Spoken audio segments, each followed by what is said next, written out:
Were the days of creation really ordinary days? In our culture, we've been taught that the world is billions of years old, and so people think, well, that has to be true because most of the scientists teach that. But then they read Genesis and we find that God created in 6 days and that human beings were made on the 6th day, and clearly that was only a few thousand years ago that Adam lived. So what do we do with these days of creation? Well, people try and stretch them out and say, well, maybe the word day can mean a long period of time. After all, the Hebrew word for day, yom, occasionally is used to mean a longer period of time, isn't it? Well, in poetic sections of the Bible, sometimes when it's used in a prepositional phrase like the day of the Lord, I think that can refer to a longer period of time than 24 hours. Even our English word for day can mean a period of time longer than 24 hours. You might say, back in my father's day. Well, we understand that as a figure of speech. But the main meaning of the Hebrew word yom is day.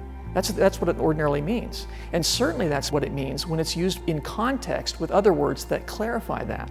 For example, when the word yom is used combined with evening and morning, as in there was evening that day or there was morning that day, you'd understand, oh, that's an ordinary day. Of course I get that. Evening and morning together, even if the word day isn't there, an evening and a morning constitutes an ordinary day, doesn't it?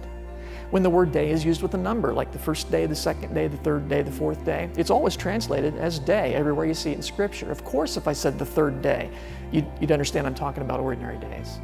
And what do we find when we take a look in Genesis chapter 1? We find that each of the days was bounded by evening and morning, and each one had a number with it. They were all ordinary days. And by the way, the 6 days of creation and God's day of rest is the basis for our work week. In Exodus chapter 20, the Bible specifically tells us that the reason that we are to have a 7-day week and that we're to take 1 day off as a day of rest is because that is exactly what God did. And it uses the same word for day in the same context. So if God had really created over millions of years, you'd have an awfully long work week.